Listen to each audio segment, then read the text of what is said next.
guys, welcome back. Today we are talking all things recovery. So today is January 9th, it's a Thursday, and I'm gonna be taking you through a full day of my rest day. Today's a rest day for me. So I'm gonna be taking you through all the tools, all the training protocols I use for recovery, when I use them, how I use them, and why I use them. Now before we get into how I recover and what I use and when I use it throughout the day, I want to really briefly discuss how I recover generally throughout the week.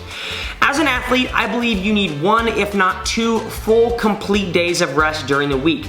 And what I mean by a full complete day of rest is that if I have the option of taking stairs or taking an escalator, I'm gonna choose the escalator.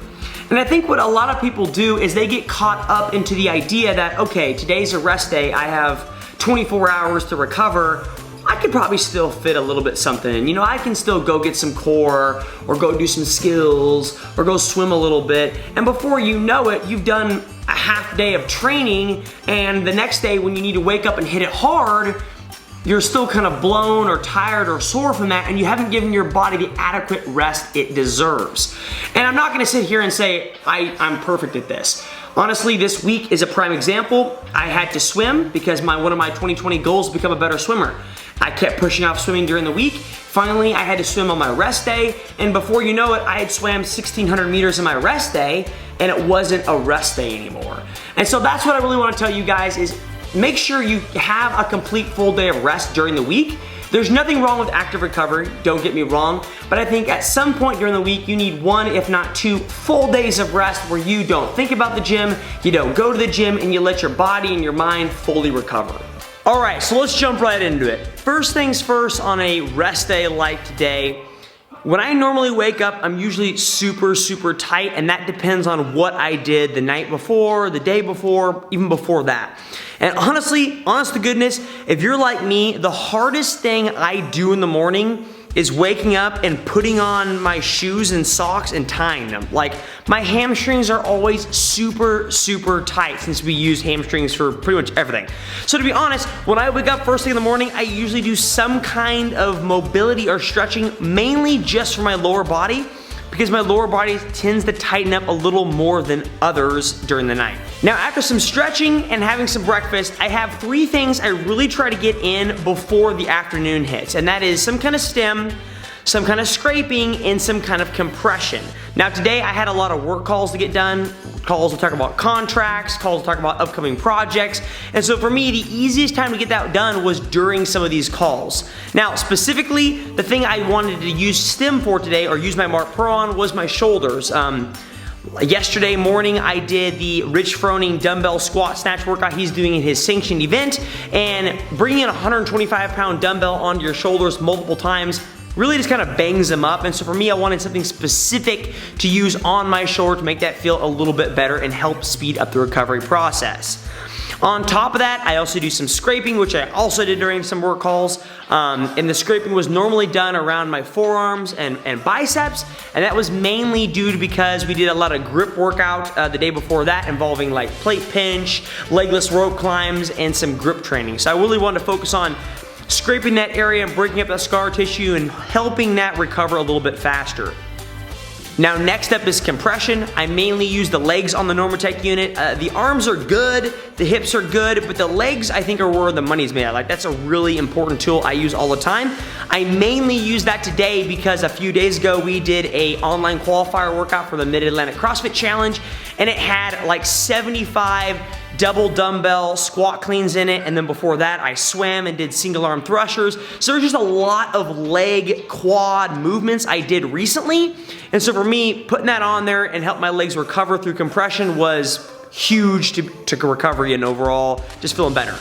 So following that stem, scraping, compression, usually before noon, and trying to hit it in kind of in that 3-hour timestamp, I usually have a session scheduled with a local PT, physical therapy company, and the reason I go there is, one, I can't needle myself because I'm scared of needles, and there's no way I'm gonna stick a needle into myself by myself. That would scare me. And then 2, because they can get to areas that I can't get to. So today I went to Fit Muscle and Joint Clinic down in Shawnee, Kansas, and the purpose of that was, again, to work on my shoulder. It's just bothering me a little bit from all those dumbbell snatches, so I had them needle my shoulder, scrape it, needle it, and then we did a lot of really heavy deadlifts the night before, so I also had her scrape and needle my lower back, which I didn't get on film because my camera ran out of data, or gigabytes, one of the two. So after some physical therapy and some needling and some scraping and doing a couple errands in town with Winston. So quick update, I ran out of memory on my SD card for my camera, noob mistake. So now I'm gonna film from my phone, which actually is pretty good quality still. So Winston and I are having a boys' day, and we already got worked on at Fit Muscle and Joint Clinic.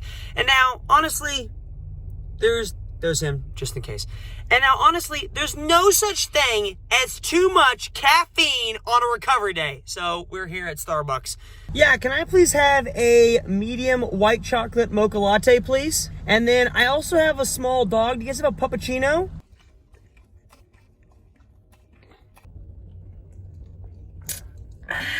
Don't judge us just because we're basic.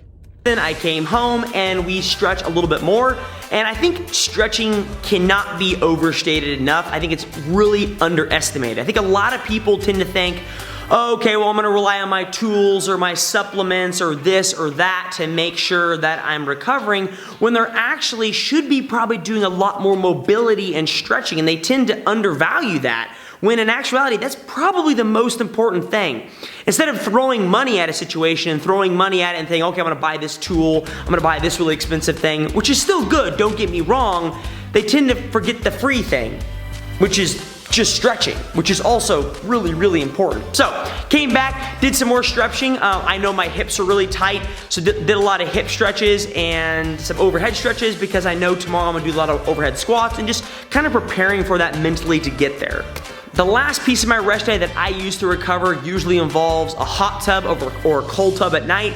I have a hot tub outside. I also have like a deep freezer that I've turned into a cold tub. And so I use both of those, sometimes one at a time, sometimes hand in hand, hot cold therapy, in order to increase recovery and honestly help me sleep a little better at night. Now I know what some of you guys are thinking right now is, okay, Jacob, weren't ice baths scientifically proven not to work? And doesn't hot tubs increase inflammation, which is what you don't want? Yes, that's probably both of those are very true. But at the same time, my thought process is, if I think it works, if I think it feels good and it makes me sleep better, or it makes me feel better, or it makes my muscles feel better and more relaxed, then I'm gonna keep doing it. I think that comes on a person-to-person basis, right? So maybe you hate cold tubs, then don't do them. Personally, I think cold tubs, after I get in them and get out, I sleep really, really good at night. And so if the cold tub maybe doesn't help me out muscle-wise, but it helps me sleep better at night, well, we both know that sleep is a huge factor of recovery, so why not still do it? All right, guys, that closes us out for a full day of rest and what I do to recover and to prepare for the next day.